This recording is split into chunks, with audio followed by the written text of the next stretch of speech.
ప్రథమాధ్యాయము భగవద్గీత యథాతథము. కురుక్షేత్ర రణరంగమున సైనిక పరిశీలనము. ధృతరాష్ట్ర ఉవాచ ధర్మక్షేత్రే కురుక్షేత్రే సమవేతా యుయుత్సవ మామకా పాండవాశ్చైవ కిమకుర్వత సంజయ. అనువాదము. ధృతరాష్ట్రుడు ఇట్లు పలికెను, ఓ సంజయ, ధర్మక్షేత్రమైన కురుక్షేత్రమునందు నా తనయులు మరియు పాండురాజు తనయులు యుద్ధము చేయగోరువారై సమకూడిన పిమ్మట ఏమి చేసిరి. భాష్యము. శ్రీమద్భగవద్గీత విస్తారముగా పఠింపబడు ఆఫ్రిక విజ్ఞాన శాస్త్రము. అది గీతామాహాత్మ్యము నందు సంగ్రహింపబడినది.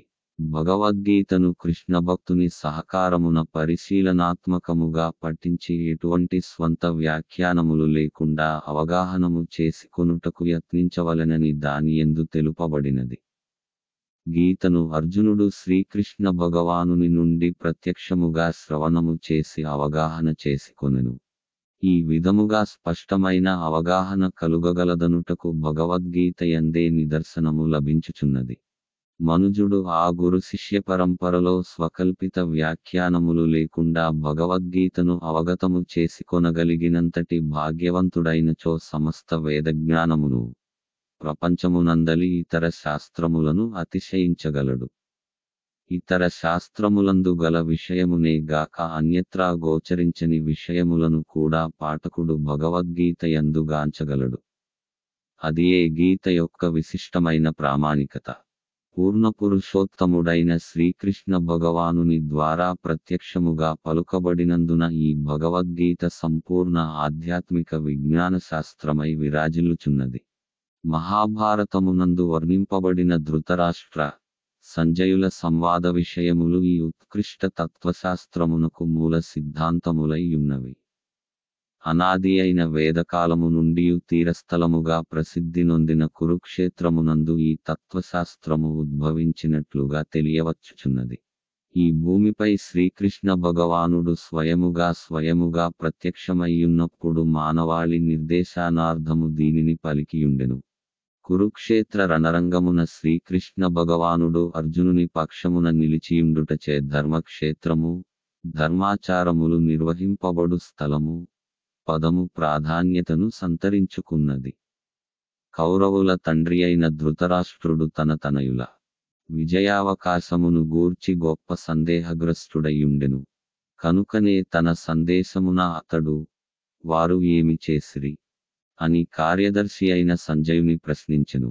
తన పుత్రులు మరియు పాండురాజు తనయులు యుద్ధము చేయవలెనను నిశ్చయముతో కురుక్షేత్రమున సమకూడిరని అతనికి తెలిసియు ఆ విధముగా విచారణ కావించుటలో ఒక ప్రాముఖ్యము కలదు. జ్ఞాతులైన సోదరుల నడుమ అతడు రాజీని వాంఛింపలేదు. అదియునుగాక రణరంగమున తన పుత్రుల విధి ఏ రీతి కలదో అతడు తెలిసికొనగోరెను.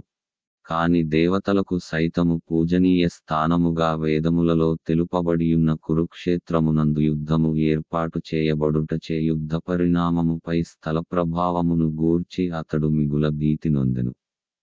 స్వభావరీత్యా ధర్మాత్ములైనందున అర్జునుడు మరియు ఇతర పాండుతనయులకు అది అనుకూల ప్రభావము చూపునని అతెరిగియుండెను. సంజయుడు వ్యాసదేవుని శిష్యుడు. ధృతరాష్ట్రుని మందిరముననే నిలిచియున్నను అతడు వ్యాసుని కరుణచే కురుక్షేత్ర రంగమును గాంచగలిగెను. కనుకనే యుద్ధరంగమందలి పరిస్థితిని గూర్చి సంజయుని అడిగెను. పాండవులు మరియు ధృతరాష్ట్రుని తనయులు ఒకే వంశమునకు చెందినవారు. కాని కేవలము తన పుత్రులని కురుసంతానముగా పలికి పాండు సంతానమును వంశము నుండి వేరుపరుచుట ద్వారా ధృతరాష్ట్రుడు ఇచ్చట తన మనస్సును విశదపరుచుచున్నాడు. సోదరుని తనయులైన పాండవుల ఎడ ధృతరాష్ట్రునికి గల సంబంధమును దీని ద్వారా ఎవరైనను అవగతము చేసుకొనవచ్చును.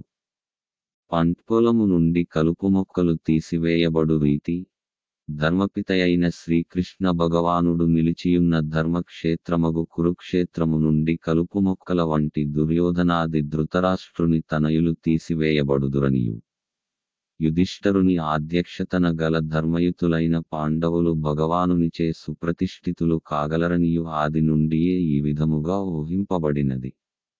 చారిత్రక మరియు వైదిక ప్రాముఖ్యమేగాక ధర్మక్షేత్రము మరియు కురుక్షేత్రము అనేడి పెదములకు గల విశేషార్థమిదియే.